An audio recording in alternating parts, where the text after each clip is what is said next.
Hello everyone, कैसे हैं आप सभी लोग। This is Chanchal Kumar Sharma and welcome to my YouTube channel. आप सभी का स्वागत है हमारे स्पेक्ट्रम आधुनिक भारत के इतिहास की इस सीरीज़ में। इसमें आज हमारा 13वां सेशन है और इस समय हम लोग 1857 के विद्रोह तक चर्चा कर चुके हैं। लास्ट सेशन में मैंने आपको बताया किस प्रकार से 1857 का विद्रोह भारत में एक बड़ी क्रांति के रूप में सामने आया, उसके क्या कारण रहे, क्या क्या गतिविधियां रहीं और क्या उसके परिणाम रहे, ये सब कुछ हम लोग देख चुके थे। और आज के सेशन में हम इससे आगे बढ़ते हुए चर्चा करेंगे भारत में हुए सामाजिक सुधारों के बारे में। आप सभी को पता है कि 18वीं शताब्दी तक भारत का जो समाज था किस प्रकार से जड़ हो चुका था। तो आज हम उस समाज में किस प्रकार से परिवर्तन आए, कैसे पुनर्जागरण हुआ, किन किन चीज़ों को लेकर समस्याएं थी, क्या क्या सामाजिक मुद्दे थे, वो सभी हम लोग डिस्कस करेंगे। इससे पहले कि हम लोग शुरुआत करें सेशन की, आप सभी लोग मुझे कमेंट करके एक बार कंफर्म कर दें कि आपको मेरी आवाज़ सुनाई दे रही है। प्लीज़ एक बार कंफर्म कर दें कि क्या आप सभी लोग मुझे सुन पा रहे हैं। देखिए, क्लास का टाइमिंग डेली वही रहेगा जो 12 बजे आपकी क्लास होती है। आज ये थोड़ा सा 4 बजे के लिए मैंने चेंज करवाया था क्योंकि समय यही उपलब्ध था और थोड़ी व्यस्तता की वजह से 2 दिन से आपकी क्लासेस नहीं हो पाई थी। दिवाली फेस्टिवल का सीज़न था, आप सभी लोग भी इस बात को समझ सकते हैं। तो आज हमारी जो क्लास होगी वो 4 बजे वाली अभी इसी दिन, सिर्फ आज के दिन होगी। बाकी कल से हमारा समय वही रहेगा। डेली जो हम लोग क्लास का टाइम रखते हैं 12 बजे के आसपास ही आपकी क्लास होगी। आप सभी लोगों को दिवाली की ढेर सारी शुभकामनाएं। एक बार फिर से आप सभी लोगों को हैप्पी दिवाली वंस अगेन। और चलिए शुरुआत करते हैं आज की क्लास की। सबसे पहले सेशन को लाइक कीजिए। यदि आपने अभी तक सेशन को लाइक नहीं किया है तो इस सेशन को लाइक कर दीजिए और सेशन को लाइक करने के साथ साथ शेयर भी कीजिए। लाइक कीजिए, शेयर कीजिए और इस चैनल को UPSC with Chanchal Kumar sir को सब्सक्राइब नहीं किया हो तो सब्सक्राइब कर दो यार।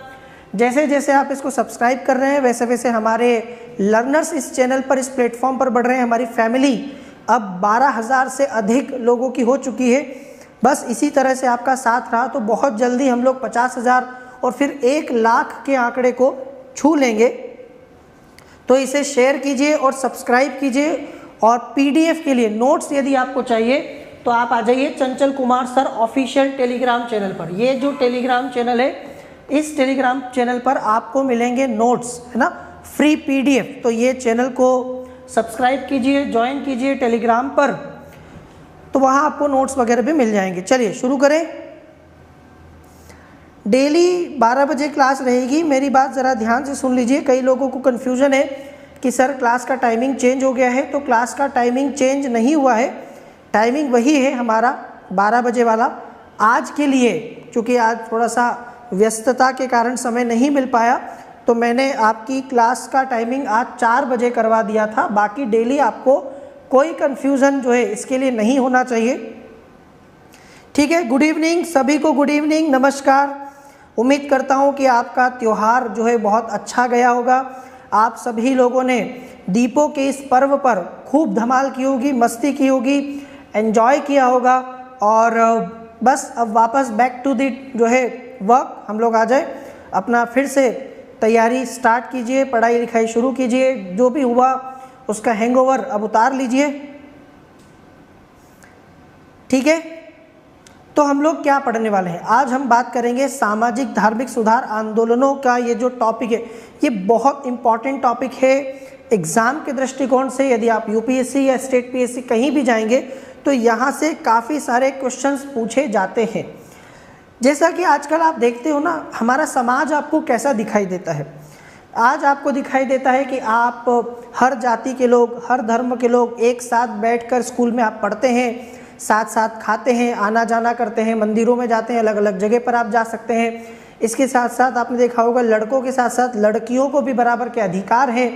लड़कियां भी कंधे से कंधा मिलाकर, आपको पता है कि प्रतियोगिता परीक्षा से लेकर हर जगह, हर फील्ड में भागीदारी कर रही हैं। यहाँ तक कि यूपीएससी में तो पिछले कई सालों से जो लड़कियां हैं वो टॉप कर रही हैं, आप सभी जानते हैं। इस बार भी टॉप 10 में काफ़ी सारी लड़कियां आपको यूपीएससी के रिजल्ट में दिखाई देंगी।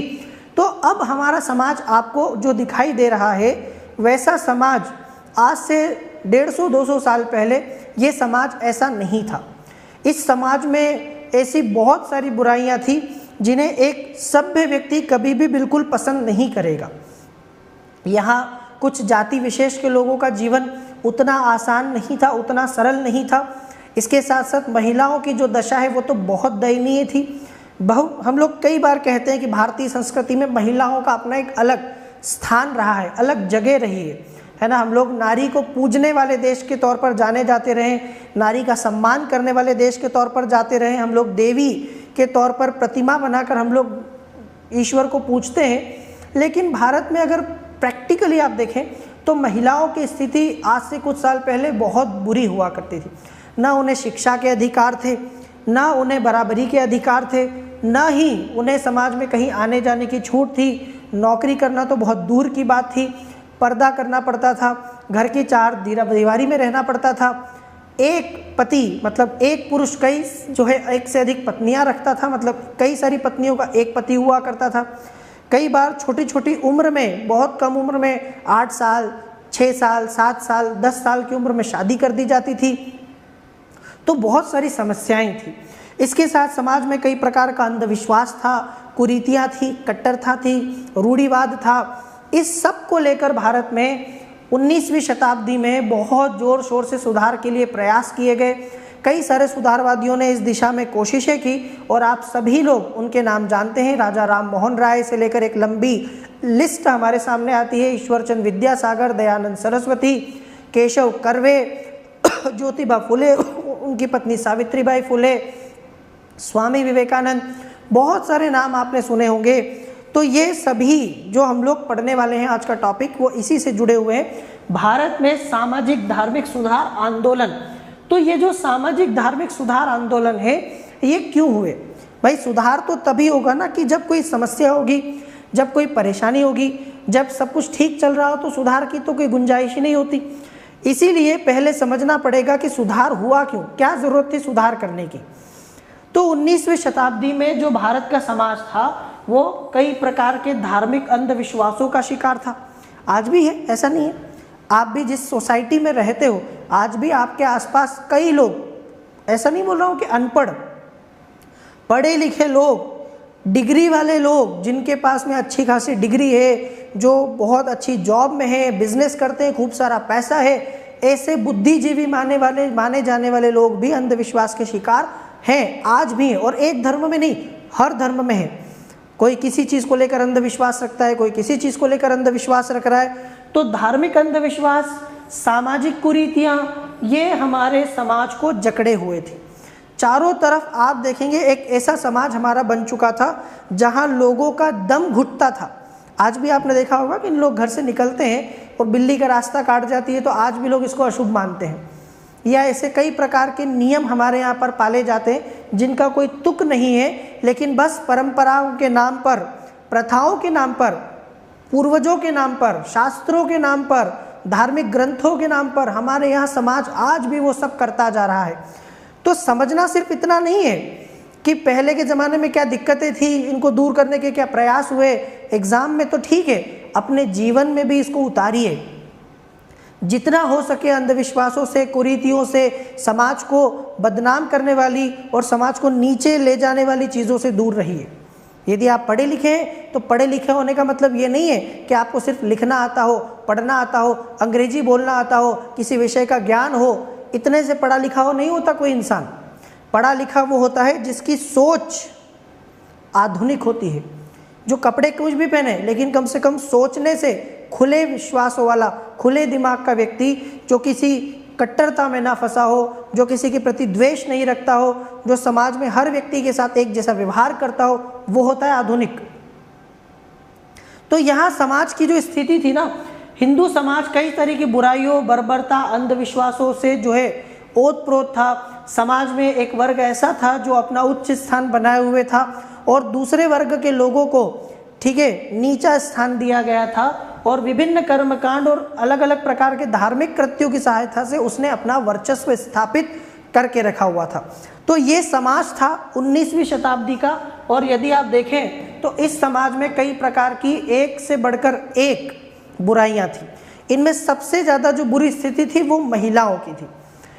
तो सबसे ज़्यादा दयनीय स्थिति इस समाज में थी स्त्रियों की, महिलाओं की। आप सोचिए कि एक प्रकार से लड़की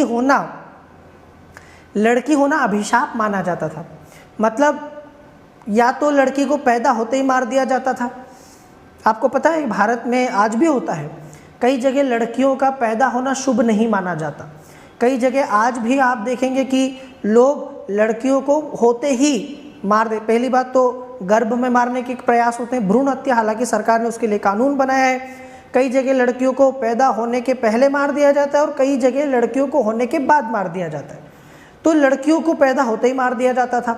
इसके बाद अगर वो नहीं भी मारे तो उन लड़कियों को जब बड़ा किया जाता तो उन्हें पढ़ाया लिखाया नहीं जाता था, कम उम्र में शादी कर दी जाती थी।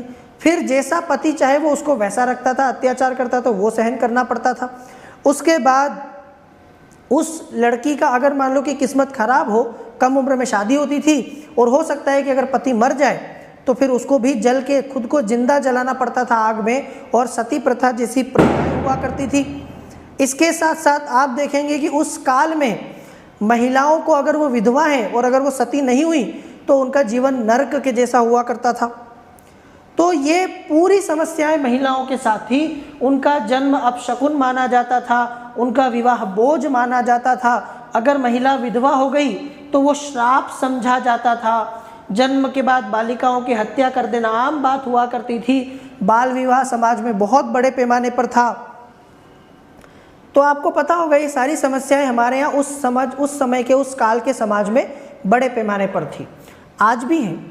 आज भी आप देखिए कि कई जगह पिता अपनी बेटी के विवाह को बोझ मानता है।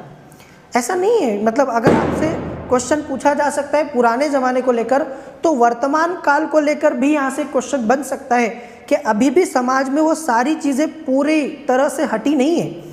आज भी आप देखिए कि समाज में कई सारे लोग, आपने देखा होगा कि ऐसा कहते हुए पाए जाते हैं कि लड़की का पिता हूँ, इसकी शादी करनी है, विवाह करना है।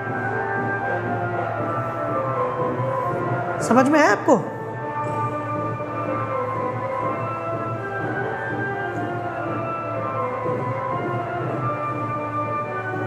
तो इस तरह से लड़की का विवाह, आपको आवाज़ आ रही है मेरी?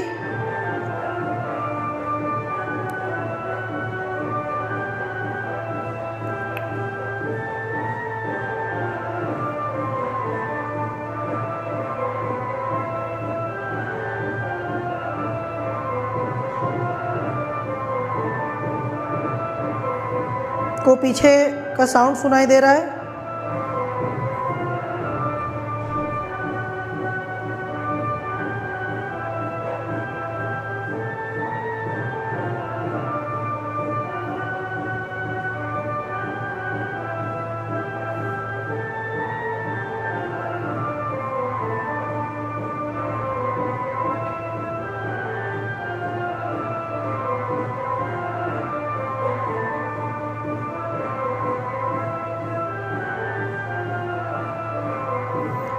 यहाँ कोई शव यात्रा निकल रही है पीछे, आपको आवाज़ आ रही होगी।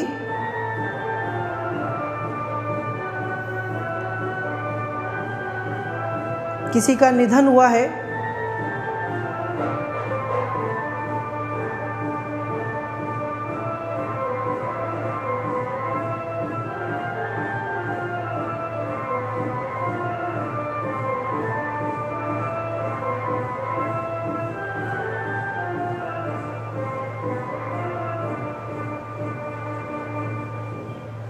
चलिए ठीक है, तो हम सभी लोग आगे बढ़ते हैं। तो महिलाओं की हम लोग स्थिति पर विचार कर रहे थे, बात कर रहे थे। आपने सुना होगा आज भी कई लोग अपनी बेटियों के विवाह को बोझ मानते हैं। वो इसलिए मानते हैं क्योंकि बेटी की शादी में दहेज देना पड़ता है। आज भी हमारे यहाँ दहेज जैसी कुपरंपराएं हैं, प्रथाएं हैं। तो कई सारे माता पिता जीवन भर पैसा इकट्ठा करते हैं बेटी की शादी के लिए, और फिर बाद में आपको पता है कि बेटी की शादी जब होती है तो उसमें दहेज के तौर पर उनकी पूरी की पूरी जीवन की जमा पूंजी चली जाती है। तो ये जो आप देख रहे हैं ना, इसीलिए बोझ माना जाता है, लड़कियों का विवाह बोझ माना जाता है। और अगर मान लीजिए कि किसी कारण से पति मर जाए, विधवा हो जाए तो उल्टा उसको सहानुभूति नहीं दी जाती थी, उसके साथ में और बुरा व्यवहार किया जाता था, उसको श्राप माना जाता था। ऐसा माना जाता था कि उसकी वजह से, ठीक है, पति मर गया या पति का निधन हो गया। इस प्रकार का आज भी आपको भारत में मिलेगा। ये कोई बहुत पुरानी बात नहीं है, अभी भी हमारे समाज से पूरी तरह से ये चीज़ नहीं हटी है। बहुविवाह की प्रथा समाज में व्याप्त थी। एक पुरुष कई सारी स्त्रियों से विवाह करता था। आज तो इतना आप देखेंगे कि भारत में हिंदू विवाह अधिनियम बना हुआ है, तो एक जो है पत्नी के होते हुए दूसरी स्त्री से शादी करना अब अवैध माना जाता है। लेकिन उस जमाने में बहुविवाह प्रथा हुआ करती थी। एक पुरुष की कई सारी महिला जो है पत्नियां हुआ करती थी। और बंगाल में कुलीनवाद, यहाँ तक कि वृद्ध व्यक्ति भी बेहद कम उम्र की लड़कियों से विवाह करता था। ऐसे उदाहरण भी इतिहास में मिलते हैं कि 90 साल के 95 साल के लोगों ने 17-17, 18-18 वर्ष की लड़कियों से भी शादी की है। एक उदाहरण आपको इतिहास में मिलेगा बंगाल में एक कुलीन जमींदार का, कि जो 95 प्लस था, 95 से मतलब 95 वर्ष से अधिक उम्र का था, और उसकी सबसे छोटी पत्नी की उम्र 18 वर्ष थी। आप सोचिए कि कहाँ उसका पति, उसकी इतनी सारी पत्नियां हैं, लेकिन वो फिर भी इस उम्र में 18 साल की लड़की से शादी कर रहा है। ऐसे समाज को आप कैसे सभ्य मान सकते हैं? ऐसे समाज में आप महिलाओं की स्थिति स्वयं समझ सकते हैं कि जहाँ उस 18 वर्ष की लड़की को भी पता है कि उसका पति अब कुछ दिनों बाद मरने वाला है, और उसके साथ साथ जीवन भर उसको या तो सती होना पड़ेगा या फिर जीवन भर विधवा होकर जीना पड़ेगा। स्त्रियों का वैवाहिक जीवन भी बहुत दयनीय था, संघर्षपूर्ण था, ठीक है। उन्हें घर से बाहर निकलने की परमिशन नहीं थी, उनको घर में रहकर ही काम करना पड़ता था, बाहर नहीं जा सकते, आप पढ़ नहीं सकते, कोई काम नहीं कर सकते। अगर पति की मृत्यु हो जाए तो उसे क्या किया जाता था? बलपूर्वक पति की चिता में जलने को बाध्य किया जाता था। हमारे यहाँ ऐसी भी परंपरा रही है कि अगर देखिए, मैंने अभी आपसे कहा था कि यहाँ पड़ोस में किसी का निधन हुआ है, तो इसीलिए शव यात्रा के कारण आपको थोड़ी सी आवाज़ सुनाई दे रही होगी। ईश्वर मृत आत्मा को शांति प्रदान करे, और आप सभी लोगों से अनुरोध है कि कृपया इसका मजाक न बनाएं, ठीक है। मृत्यु जीवन का अंतिम सत्य है, और हम समझ सकते हैं कि त्योहार के दिन जब सब खुशियां मनाते हैं, ऐसे में किसी के घर में ऐसी कोई दुर्घटना होती है तो उस परिवार के ऊपर क्या बीतती होगी, इसको समझने की चेष्टा करें, और कृपया करके मजाक न बनाएं इसका बिल्कुल भी।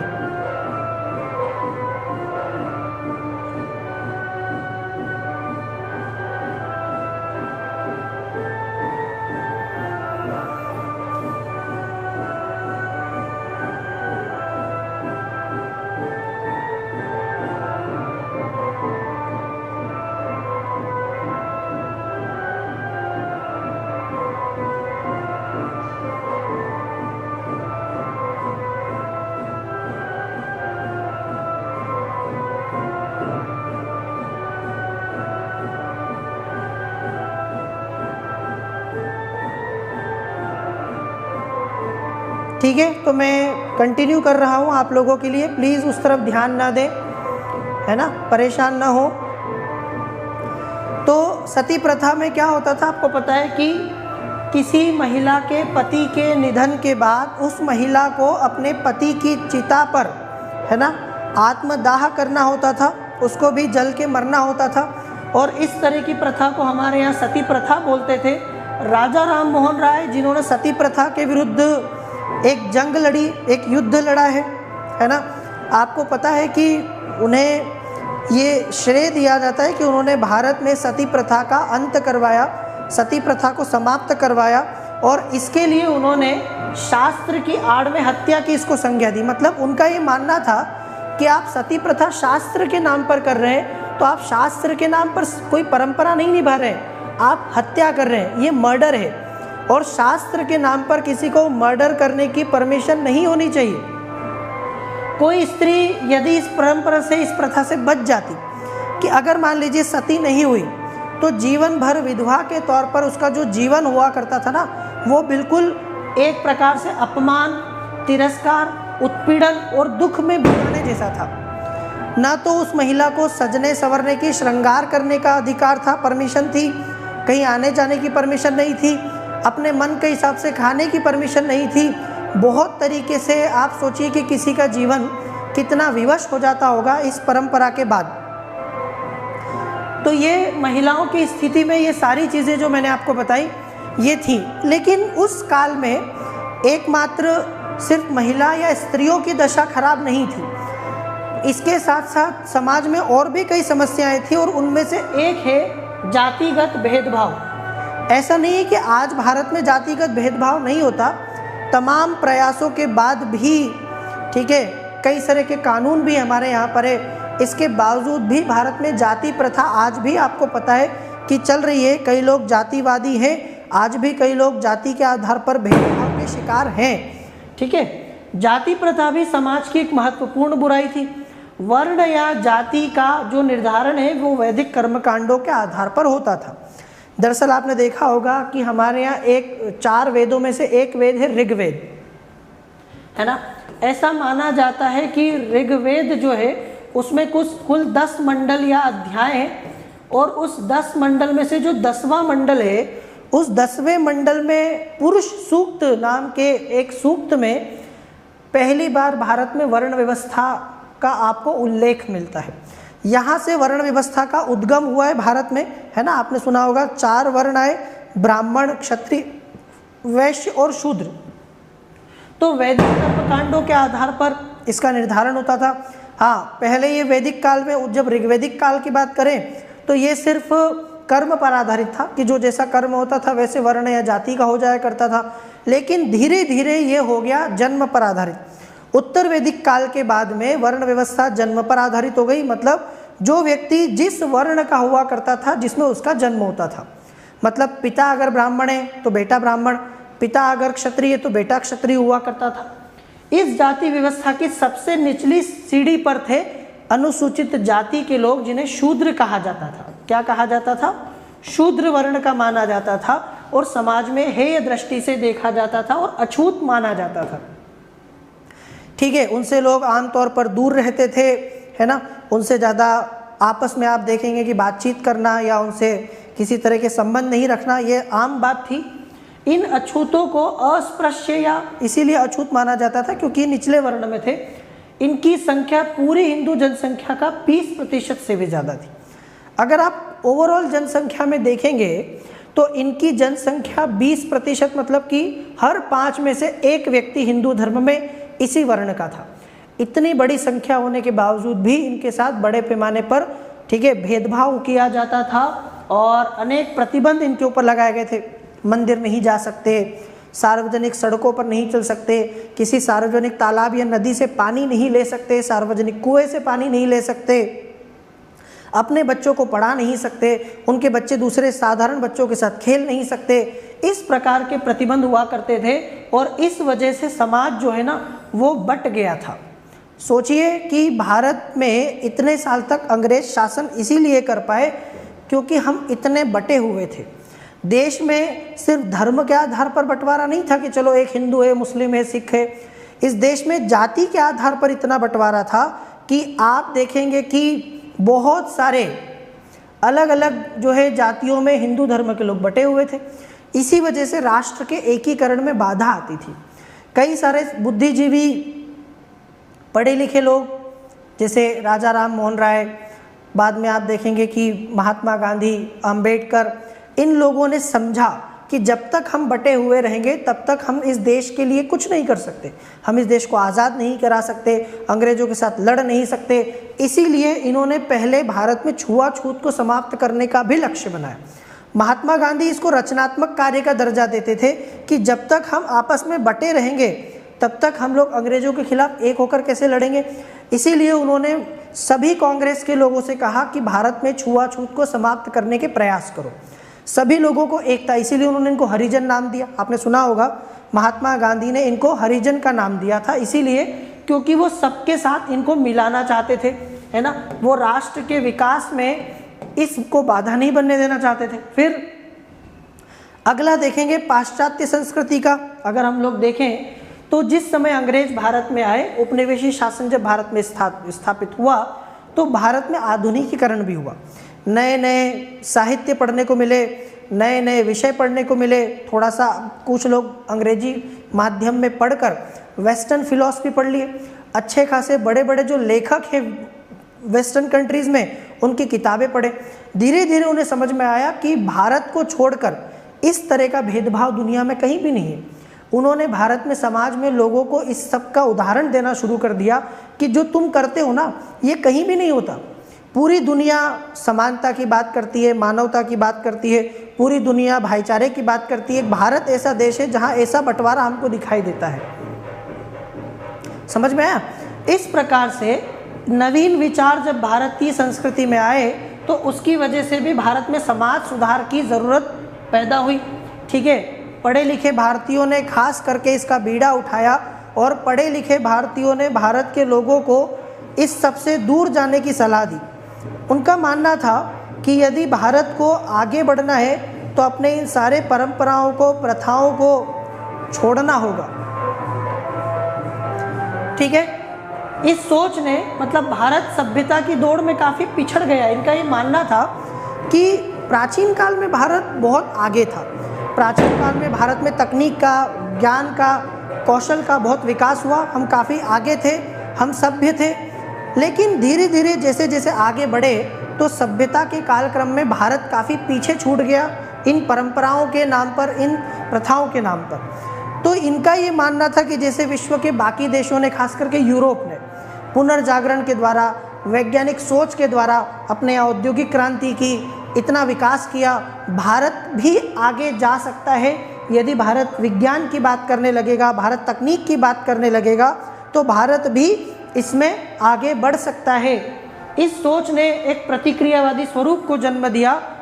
इसी समय कुछ ऐसे युवा थे भारत में जिन्होंने अंग्रेजी माध्यम में या पाश्चात्य साहित्य को पढ़ लिख लिया।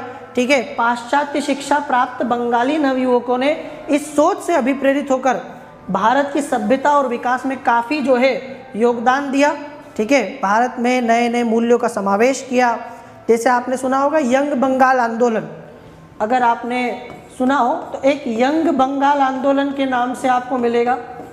हेनरी विवियन डेरोजियो ये इसके नेता माने जाते हैं। और यंग बंगाल आंदोलन दरअसल भारत के समाज में इस सब को समाप्त करने के लिए ही आया था। भारत के लोगों को आधुनिक बनाने के लिए, परंपराओं और प्रथाओं के नाम पर जो हम कर रहे हैं ना, वो सब छोड़ने के लिए, वो सब इसी आंदोलन से जुड़ा होगा। इस तरह के लोगों ने भारत की प्राचीन मान्यता और मूल्यों पर कुठाराघात किया। मांस और शराब के सेवन जैसे खान पान और पाश्चात्य विचारों को अपनाना शुरू कर दिया कि इसमें गलत क्या है। हम तो ऐसे लोग रहे हैं जो समुद्र यात्रा को भी धर्म के खिलाफ मानते रहे। अब यदि मुझे एक बात बताइए कि कोई देश समुद्र यात्रा के भी खिलाफ हो जाएगा, क्या उसका विकास हो सकता है? आप मुझे खुद आंसर दीजिए कि यदि समुद्र यात्रा करना बंद कर दें तो आप अपने देश का विकास सोच सकते हैं? वैश्वीकरण का जमाना है, अधिकांश व्यापार समुद्र के रास्ते से ही होता है। यदि हम समुद्र में नहीं जाएंगे, समुद्र यात्रा नहीं करेंगे तो फिर हमारे यहाँ पर आप देखिए कि किस प्रकार से देश का विकास होगा। तो ये इस तरीके की सोच वाले लोग थे। इन्होंने पुनर्जागरण की पृष्ठभूमि तैयार की। अब देखो क्या क्या, कई सारे कारक थे। मतलब इन्होंने भारत में ये जो कुछ भी किया, जो समाज सुधार के काम किए, जो समाज सुधार के कार्यक्रम चलाए, इसके पीछे इनकी कोशिश क्या थी, इनका उद्देश्य क्या था? देखो क्या क्या कारक थे। नंबर 1, राष्ट्रवादी भावनाओं का विकास, कि ये राष्ट्रवादी भावनाओं का विकास करना चाहते थे। इसके साथ साथ नई आर्थिक शक्तियों का अभ्युदय। Britain, France, Germany, Italy, Japan, इन्होंने काफ़ी ज़्यादा अपना विकास कर लिया था। आर्थिक रूप से ये सक्षम हो चुके थे। शिक्षा का प्रसार, आधुनिक पाश्चात्य मूल्य और संस्कृति का प्रभाव और विश्व समुदाय को सशक्त करने की सोच, ये वो सारी चीज़ें थी जिन्होंने पुश किया।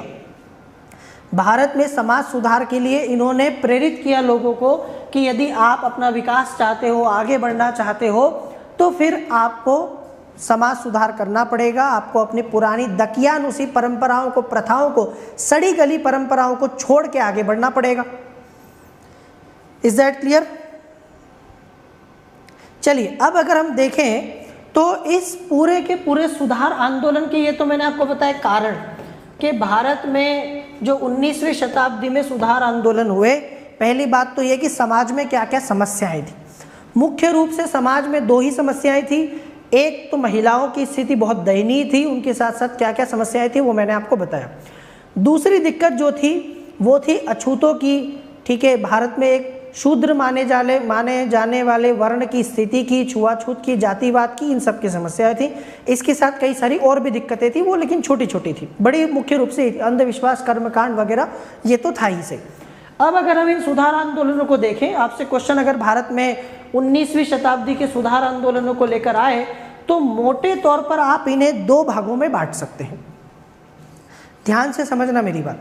जितने भी सुधार आंदोलन हुए हैं इस काल में, उनको मोटे मोटे तौर पर हम दो श्रेणियों में, दो कैटेगरी में बांट सकते हैं। एक तो थे सुधारवादी आंदोलन, जो सुधार करना चाहते थे, पूरी तरह से कुछ नया करना चाहते थे, सब कुछ खत्म करके, गलत चीज़ों को हटा के सुधार के नया स्थापित करना चाहते थे। जैसे ब्रह्म समाज, प्रार्थना समाज, अलीगढ़ आंदोलन, ये सुधारवादी आंदोलन थे कि जो कुछ भी गलत चल रहा है उसको हटा के जो सही होना चाहिए वो ये करना चाहते हैं। दूसरे थे पुनर्जागरणवादी आंदोलन, जैसे आर्य समाज, देवबंद आंदोलन। अब आर्य समाज आप देखो क्या है, आर्य समाज कुछ नया नहीं करना चाहता। आर्य समाज जो पहले चल रहा था उसी को वापस स्थापित करना चाहता है, जैसे वेदों की ओर लौटो। आर्य समाज का मानना था, दयानंद सरस्वती का मानना था कि जो वैदिक काल में होता था, वैदिक काल में क्या होता था? वैदिक काल में कर्म के आधार पर वर्ण व्यवस्था थी। वैदिक काल में जातिवाद नहीं था, छुआछूत नहीं थी, कर्मकांड और आडंबर नहीं थे, मंदिर नहीं हुआ करते थे, मूर्ति पूजा नहीं हुआ करती थी। वैदिक काल में क्या होता था? लोग यज्ञ किया करते थे, अनुष्ठान किया करते थे। वैदिक काल में महिलाओं की स्थिति बहुत अच्छी थी। महिलाओं को पढ़ने के अधिकार थे, महिलाओं को उपनयन संस्कार का अधिकार था, महिलाएं पति के साथ यज्ञ में भाग लिया करती थी, महिलाओं को संपत्ति में अधिकार था, विधवाओं को शादी करने का अधिकार था, बाल विवाह जैसी कोई चीज़ नहीं थी, दहेज जैसी कोई बुराई का नाम सुनने को नहीं मिलता वैदिक काल में। तो वैदिक काल का जो समाज था वैसा वो समाज लाना चाहते थे। तो आर्य समाज, देवबंद जैसे आंदोलन है ना, इन आंदोलनों को पुनर्जागरणवादी आंदोलन कह सकते हैं कि आप पहले सही थे, फिर बीच में गड़बड़ हो गया, अब वापस वैसे हो जाओ जैसे पहले हुआ करते थे। ठीक है, बात समझ में आ गई? सुधारवादी और पुनर्जागरणवादी आंदोलन के बीच केवल यही अंतर था कि वे किस सीमा तक परंपरा पर या तर्क और चेतना पर आधारित या निर्भर है। आर्य समाज परंपरा से जुड़ा हुआ मामला है, ब्रह्म समाज तर्क से जुड़ा हुआ मामला है। तो जितना परंपरावादी होगा उतना पुनर्जागरणवादी, जितना तर्क पर आधारित होगा उतना जो है वो सुधारवादी आंदोलन। तो सारे आंदोलनों को, जितने भी सुधार आंदोलन भारत में हुए हैं, उनको हम दो भागों में बांट सकते हैं। समझ में आ गया होगा आपको? कई सारी भारतीय समाज में मान्यताएं और प्रथाएं विद्यमान थी जिनका आधार अंधविश्वास और अज्ञान था। ठीक है, जैसे सती प्रथा, बाल विवाह, बाल हत्या जैसी क्रूर और अमानवीय प्रथाएं। अगर आप देखें और मैं आपसे कहूं कि दुनिया में कहीं भी किसी को बिना कारण से, बिना वजह कोई गलत नहीं किया, कोई पाप नहीं किया, कोई अपराध नहीं किया, और ऐसे में किसी व्यक्ति को जिंदा जला दिया जाए, जीवित ही जला दिया जाए, इसको तो किसी भी काल में सही नहीं माना जा सकता। आप पढ़े लिखे हो, आप अनपढ़ हो, या आप शास्त्र के नाम पर, किसी भी चीज़ के नाम पर आप इसको सही ठहरा सकते हो? कभी भी नहीं ठहरा सकते। तो सती प्रथा जैसी चीज़ों को हमारे समाज में लोग कैसे ढो लेते थे, जबकि ये तो अमानवीय है, ये मानवता के खिलाफ है, ये क्रूर है। अपराधियों को भी जिंदा नहीं जलाया जाता। आपको पता है, अगर मान लीजिए कि कोई व्यक्ति अपराध करता है, जघन्य अपराध करता है, उसको भी भारत में फांसी की सज़ा दी जाती है, और फांसी भी हर किसी को नहीं दी जाती। तो ये तो सोच सकते हैं कि बिना अपराध के किसी को जिंदा जलाने वाली बात थी, तो अमानवीय थी। बाल विवाह, बाल हत्या, ऐसी कई सारी समस्याएं थी। एक उदाहरण मैं आपको बताता हूं। बंगाल में 35 वर्ष के एक व्यक्ति की शादी 11 वर्ष की एक लड़की के साथ हुई। ठीक है, बंगाल में 35 साल का दूल्हा 35 साल का है, दुल्हन 11 साल की है। अब शादी हुई, शादी के बाद, विवाह के बाद जब पति ने पत्नी के साथ संबंध बनाने की कोशिश की तो वो मर गई। उसके बाद ये मामला तूल पकड़ गया और उसी समय एक महिला थी जिसका नाम था रुक्माबाई रावत। रुक्माबाई रावत भारत की पहली महिला डॉक्टर मानी जाती है। रुक्माबाई रावत ने इस मामले को कोर्ट में चैलेंज कर दिया कि शादी तो ठीक है, बात सिर्फ शादी की नहीं है, कंसेंट की एक एज होनी चाहिए कि आप किसी के साथ संबंध बना रहे हैं, शारीरिक संबंध बना रहे हैं, आप किसी के साथ संभोग करते हैं, सेक्स करते हैं, तो उसकी कोई मिनिमम एज होनी चाहिए कि नहीं होनी चाहिए। तो इस मामले के बाद में भारत में 1891 में एक कानून पारित हुआ, Age of Consent Act. Age of Consent Act के तहत भारत में शादी के लिए लड़कियों की उम्र 10 से 12 कर दी गई। मतलब 12 वर्ष से कम उम्र की किसी लड़की की शादी नहीं हो सकती थी। और बात सिर्फ शादी की नहीं है, भले शादी हो या ना हो, लेकिन 12 वर्ष से कम उम्र की लड़की के साथ संभोग नहीं किया जा सकता, सेक्स नहीं किया जा सकता था, या आप उसके साथ संबंध नहीं बना सकते थे। आप सोच सकते हैं कैसा समाज था हमारा। इसी को बोलते हैं एज ऑफ कंसेंट एक्ट, जिसमें रुक्माबाई रावत का बड़ा योगदान रहा है। बहराम जी एम मालाबारी का नाम आपने सुना हो, तो उन्होंने भी इसको जो है पारित करवाने में भूमिका अदा की। बाद में हमने लड़कियों की शादी को 12 से 14 कर दिया। जब शारदा एक्ट पारित हुआ भारत में हरविलास शारदा के प्रयासों से, तो एज ऑफ कंसेंट में बदलाव करके 12 की जगह 14 कर दिया। मतलब 14 वर्ष से कम उम्र की लड़की की शादी नहीं हो सकती थी। बाद में तो जब हम लोग आज़ाद हुए तो हमने 18 कर दिया। आपको पता है वर्तमान में 18 वर्ष से कम उम्र की लड़की के साथ शादी भी नहीं हो सकती और 18 वर्ष से कम उम्र की लड़की के साथ सेक्स नहीं किया जा सकता, संभोग नहीं किया जा सकता, संबंध नहीं बनाए जा सकते। ये गलत है। आप मेरी बात समझ रहे हैं? बात दोनों है, सिर्फ शादी की नहीं है। एज ऑफ कंसेंट का मतलब होता है शादी के लिए भी और इसके साथ साथ शारीरिक संबंध बनाने के लिए कम से कम उतनी आयु होनी चाहिए लड़की की। इसीलिए देखेंगे कि आज भारत में आपको ऐसा कुछ नहीं दिखाई देता है। पहले यही होता था कि पहले मतलब 10-10 साल की बच्चियों की शादी हुआ करती थी और पति की उम्र, ऐसा नहीं कि लड़की 10 साल की तो लड़का 11-12 साल का है। कई बार 35 साल 40 साल के लोग जो है 10-10 साल की लड़कियों से शादी कर लिया करते थे। बाल विवाह का एक काला पहलू ये भी था कि छोटी छोटी उम्र की लड़कियों की शादी बड़े बड़े अधेड़ उम्र के लोगों से कर दी जाती थी। बात समझ में आ रही है? अभी हुआ नहीं है ठीक है, अभी 21। चलिए, तो यहां तक आप समझ गए होंगे। तो इस प्रकार से बाल विवाह, सती प्रथा, बाल हत्या, ठीक है, शिशु हत्या जिसको कहते हैं, होते ही बच्चे को मार देना, लड़कियों को देखते ही मार देना, ये एक आम बात थी। समाज में अशिक्षा और घोर अंधविश्वास भी था। जैसा कि मैंने आपको बताया कि अंधविश्वास तो हमारे समाज में आज भी है, लेकिन उस जमाने में अंधविश्वास और ज़्यादा हुआ करता था हर चीज़ के लिए। ठीक है, हमारे यहाँ जातिगत भेदभाव से लेके तो कर्मकांड, आडंबर, ये सारी बातें आम थी। फिर अंग्रेजी को जब शिक्षा का अनिवार्य माध्यम बना दिया, आपने पढ़ा होगा आंग्ल प्राच्य विवाद, है ना, आंग्ल प्राच्य विवाद, जिसमें मैकाले की जीत हुई, आंग्लवादियों की जीत हुई। बेंटिक सरकार ने भारत में अंग्रेजी को शिक्षा का माध्यम बना दिया। तो जब भारत में अंग्रेजी को शिक्षा का माध्यम बनाया गया तो कई सारे लोगों ने अंग्रेजी में शिक्षा प्राप्त की और पाश्चात्य साहित्य का अध्ययन किया। जैसे यदि आप देखेंगे कि वेस्टर्न कंट्रीज़ में, ब्रिटेन में और दूसरे देशों में जो भी लिखा होगा वो अंग्रेजी में लिखा होता है आमतौर पर। तो इंग्लिश पढ़ लिख के उन लोगों ने उनके ग्रंथों को, साहित्य को, लिटरेचर को, सबको पढ़ा, तो धीरे धीरे उनको बहुत कुछ जानकारी प्राप्त हुई और उन्होंने भारतीय समाज और संस्कृति की कमियों का पता लगाया कि भारतीय समाज और संस्कृतियों में क्या क्या कमियां हैं। हालांकि भारत में आधुनिक ढंग की पुस्तकें, पत्र पत्रिकाएं, उपन्यास, ये सबका जो प्रकाशन का श्रेय अंग्रेजों को ही जाता है।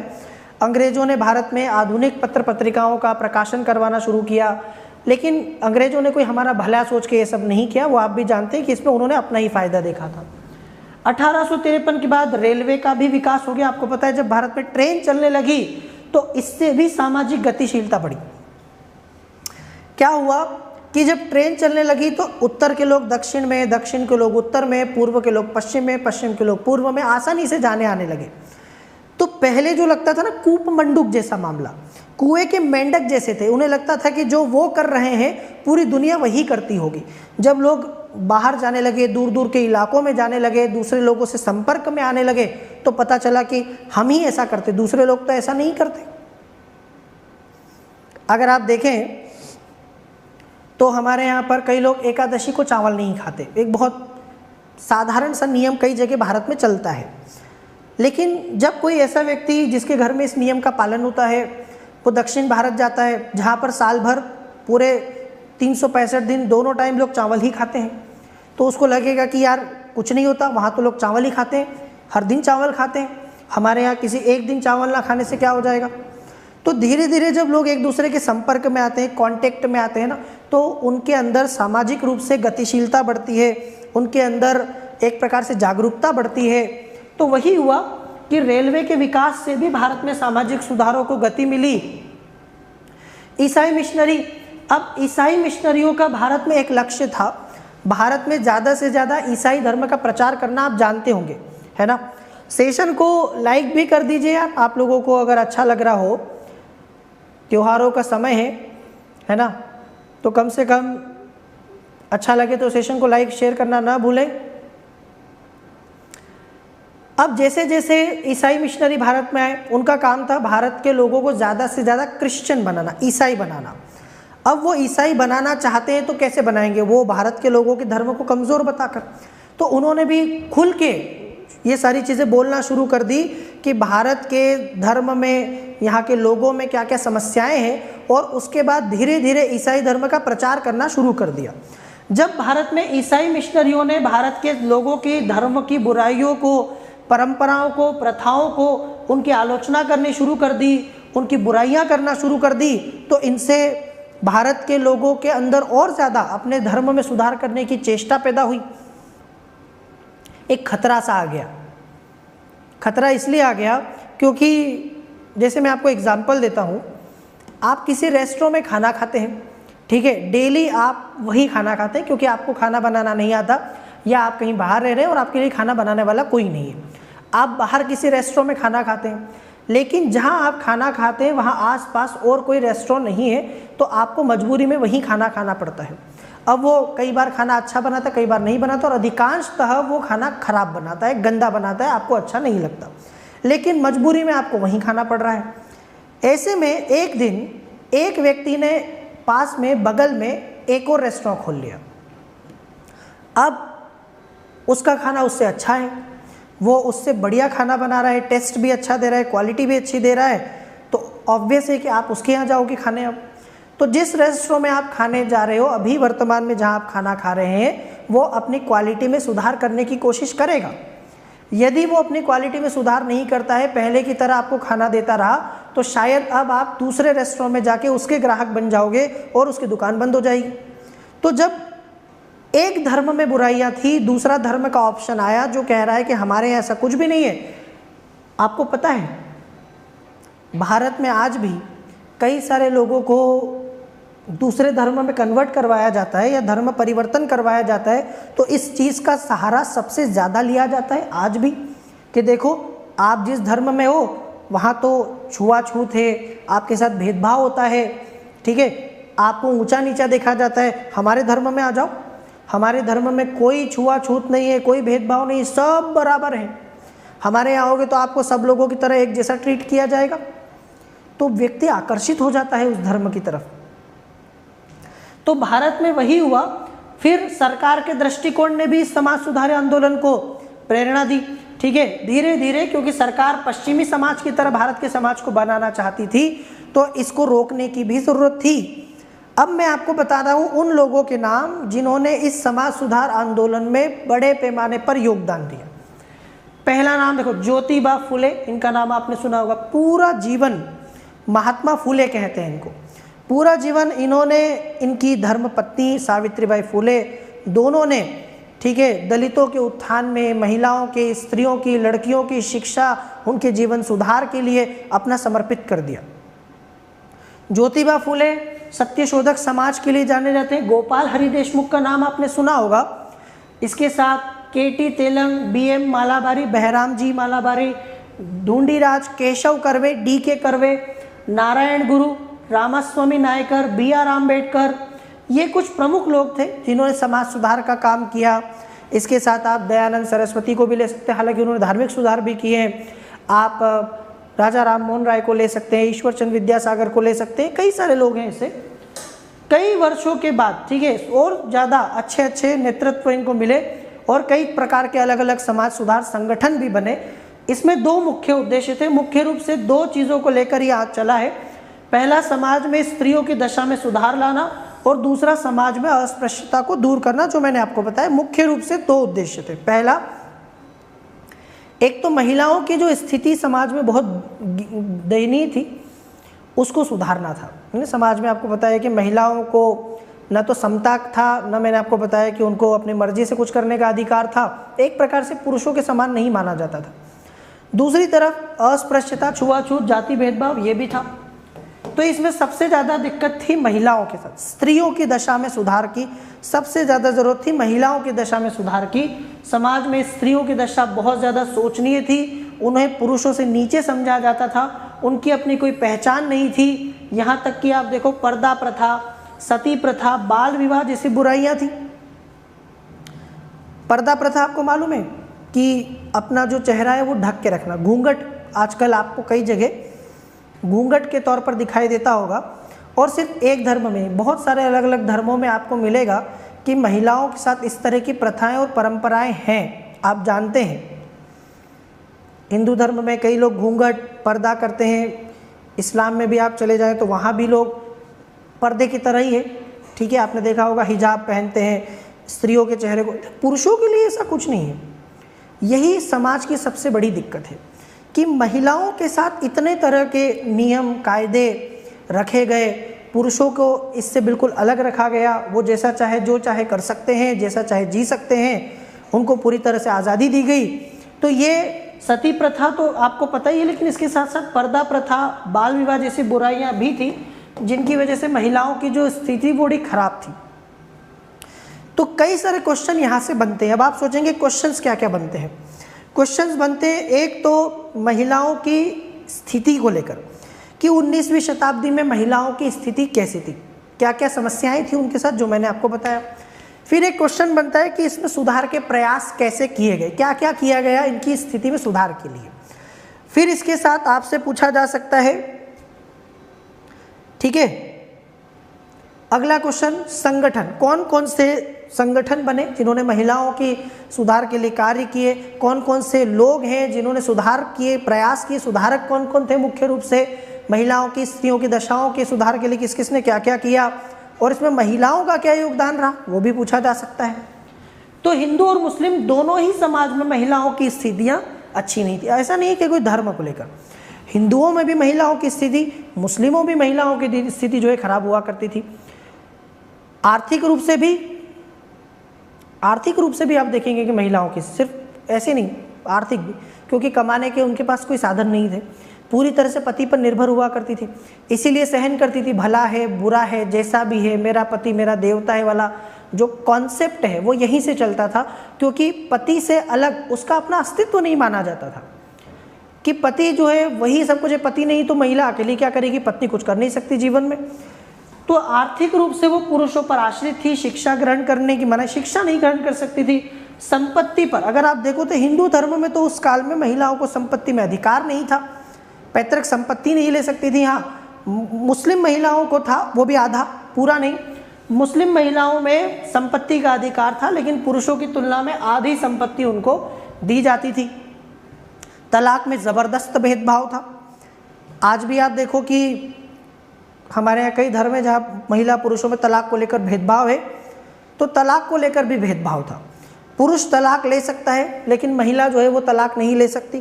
तो तलाक के मामले में भी महिला पुरुषों में भेदभाव किया जाता था। बहुपत्नी प्रथा, बहुपत्नी प्रथा मतलब पहले के ज़माने में जो लोग संपन्न हुआ करते, बड़े बड़े जमींदार टाइप के लोग, कुलीन माने जाते, वो ज़्यादा पत्नियां रखते थे और ऐसा मानते थे कि जिसकी जितनी पत्नी, स्टेटस सिंबल टाइप का था, कितनी शादी की, 10, 15, 20 ऐसे करते थे, बहुत सारी पत्नियां रखते थे और ये अपने आप में समाज में एक प्रकार से प्रतिष्ठा माना जाता था। बताइए, इस तरह की चीज़ें भी समाज में अच्छी मानी जाती थी। और बड़ी बड़ी उम्र में भी शादी करते थे, जैसा कि मैंने आपसे कहा कि 70, 80, 90 साल में भी लोग शादी करते थे, छोटी छोटी बच्चियों से शादी करते थे, अपनी पोती परपोती की उम्र की लड़की से शादी किया करते थे। तो बहुपत्नी प्रथा दोनों ही समुदायों में प्रचलित थी। आज आपको पता है कि हिंदू धर्म में तो अभी हिंदू विवाह अधिनियम है, तो अब एक पुरुष एक पत्नी से ज़्यादा जो है विवाह नहीं कर सकता है, एक समय में तलाक देना पड़ता है उसके लिए, अगर दूसरा शादी करना हो, विवाह करना हो। इस्लाम में, मुस्लिमों में अभी भी आपको पता है कि परमिशन है। तो उस समय दोनों में ही ऐसा था। पत्नी और मातृत्व दोनों ही ऐसे अधिकार थे जहाँ महिलाओं को समाज में थोड़ी बहुत मान्यता प्राप्त थी। महिलाओं को उपभोग की वस्तु माना जाता था, बस सिर्फ 2 चीज़ों के लिए। महिलाओं को क्या, ठीक है, महिलाओं को एक तो उपभोग की वस्तु है कि वो शारीरिक संतुष्टि के लिए है पुरुषों की, है ना, और बच्चे पैदा करने के लिए है, और इसके साथ साथ घर संभालने के लिए, परिवार संभालने के लिए है। तो एक तरफ वो उपभोग की वस्तु मानी जाती थी, ठीक है, उनका माना जाता था कि उनका जन्म पुरुषों की सेवा करने के लिए हुआ है ना, ऐसा माना जाता है कि आपने देखा हो कौन से पति के चरणों में ही पत्नी का स्वर्ग है, ऐसा भी बोल दिया पत्नी का स्वर्ग पति के चरणों में। इसका मतलब ये है कि पत्नी जो है दासी है, जीवन भर पति की सेवा करना ही उसका धर्म है ना, इसको पत्नी धर्म कहा गया। यदि कोई पत्नी पति की सेवा करे, उसके पैर दबाए, ठीक है, उसका अच्छे से ध्यान रखे, तो वो अच्छी पत्नी मानी जाती थी। और यदि कोई पत्नी ये सब करने से मना कर दे तो वो बुरी पत्नी मानी जाती थी।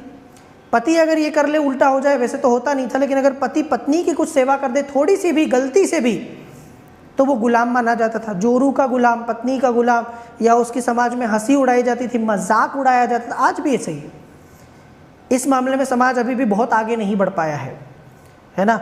अगर आज भी कोई पति अपनी पत्नी की केयर करता हुआ दिख जाता है, आज भी कई बार देखोगे आपकी कोई पति अपनी पत्नी की थोड़ी बहुत भी सेवा कर दे तो उसको जो है लोग हंसी उड़ाते हैं, मजाक उड़ाते हैं। इसको मर्दानगी का खिलाफ जो है वो माना जाता है, मर्दानगी के खिलाफ। मर्द हो तो फिर आप ऐसा काम कैसे कर सकते हो, इस तरह की सोच आज भी समाज में आपको लोगों की मिल जाएगी। हम लोग बहुत ज़्यादा आगे नहीं गए, वहीं के वहीं घूम रहे हैं लगभग, ठीक है। पुरुषों की सेवा करने के लिए हुआ, समाज में उनका अपना कोई पृथक अस्तित्व नहीं था, उनकी सभी चीज़ों का निर्धारण पति के द्वारा किया जाता था, है ना, उनको किसी तरह का कोई अधिकार ही नहीं था। फिर जैसे जैसे आगे बढ़े तो भारत का स्वतंत्रता संघर्ष हुआ, समाज सुधार अभियान चले, स्वतंत्रता संघर्ष, स्वतंत्रता प्राप्ति, कई सारे क्षेत्र, धीरे धीरे समझ में आया कि महिलाएं बहुत कुछ कर सकती हैं। ये माना जाता था कि लड़कियां बहुत कुछ नहीं कर सकती, ठीक है, महिलाओं के बस का नहीं है। लड़कियां है ना, लड़कियां कमज़ोर होती हैं। आपको पता है कुदरत ने शारीरिक रूप से पुरुष और महिला में भेद किया है, लेकिन इसका मतलब ये नहीं कि वो कमज़ोर है। धीरे धीरे जब समाज सुधार हुआ, धीरे धीरे जब देश की स्वतंत्रता के लिए आंदोलन हुए, लड़ाई ही, संघर्ष हुआ, तब समझ में आया कि लड़कियां जो है वो लड़कों के बराबर हैं और पुरुषों महिलाओं में कोई अंतर नहीं। जैसे आज आप देखते हो कि एग्ज़ाम जब यूपीएससी का होता है ना, तो दोनों को बराबर मौके जब दिए गए तो पता चल गया कि वो बराबर है कि नहीं है, बल्कि आगे ही है। कई बार ये भी साबित होता है। भारतीय संविधान ने भी महिलाओं की दशा सुधारने के लिए कई प्रावधान किए। आप इस संविधान में देखें तो संविधान में बहुत सारे प्रावधान। प्रस्तावना से शुरू करो। प्रस्तावना बात करता है प्रतिष्ठा की, समता की, सब बराबर है, महिला पुरुष सब बराबर है। प्रस्तावना बात करता है स्वतंत्रता की, सबको बराबर स्वतंत्रता है ना। हमारी प्रस्तावना में अवसर की समता दी गई है। हमारी प्रस्तावना में न्याय की बात है, सामाजिक न्याय की बात है, चाहे महिला हो पुरुष, सबको सामाजिक न्याय दिया गया है। प्रस्तावना के आगे भी आप आओगे, मौलिक अधिकारों में महिलाओं के लिए बहुत प्रावधान है। यहाँ तक कि मैंने आपको लास्ट क्लास में बताया था कि अनुच्छेद 15 में महिलाओं के लिए विशेष प्रावधान कर सकती है राज्य को अधिकार है कि महिलाओं और बच्चों के लिए विशेष प्रावधान कर सकते हैं। तो उनको अधिकार तो बराबर है, उनको छूट भी दी गई है। हमारा संविधान महिलाओं को बराबरी का अधिकार या दर्जा तो देता ही है, लेकिन साथ साथ उनको बराबरी पर लाने के प्रयास भी करता है अगर वो पीछे हैं तो इस तरह से संविधान में तो अनुच्छेद 14 में विधि के समक्ष समता, 15 में, 16 में आपको हर जगह दिखेगा कि महिलाओं को पुरुषों के जैसे अधिकार भारत के संविधान ने दिए हैं। तो अगला जो सेशन होगा यहाँ से आगे बढ़ेंगे और आगे बढ़ के महिलाओं की दशाओं को लेकर, ठीक है, उनकी स्थिति को लेकर और बातें होंगी। इसके साथ साथ भारत में जो समाज में बुराइयां थी और भी जो भी हम लोग जातिवाद, छुआछूत, कर्मकांड, आडंबर की बात करते हैं, समाज सुधार संगठनों की बात करते हैं, उन सब पर मैं अगले सेशन में आपके साथ चर्चा करूंगा। आप सभी लोगों का बहुत बहुत शुक्रिया जो आपने इस सेशन को इतना प्यार दिया और लाइक कर दिया तो अच्छी बात है, नहीं किया हो तो प्लीज़ सभी लोग जाते जाते कम से कम सेशन को लाइक कीजिए और शेयर भी कीजिएगा, है ना। यदि आपको ये सेशन अच्छा लगता है, आपको लगता है कि यूज़फुल है, आपको इससे बेनिफिट मिल रहा है, दूसरे लोगों को भी इससे लाभ हो सकता है, तो प्लीज़ इसको शेयर कीजिए और इस चैनल को सब्सक्राइब करना ना भूलें। UPSC with Chanchal Kumar sir को सब्सक्राइब करना ना भूलें। हम फिर मिलेंगे आपसे अगले सेशन में। ये टेलीग्राम चैनल है, जिसको पीडीएफ चाहिए वो Chanchal Kumar sir official Telegram channel पर पीडीएफ यहाँ मिलेगा आपको। इस चैनल पर जाइए, यहाँ पीडीएफ आप लोग ले सकते हैं। तो फिर मुलाकात होगी आपसे अगले सेशन में। तब तक के लिए thank you very much guys, thanks for watching, take care, जय हिंद।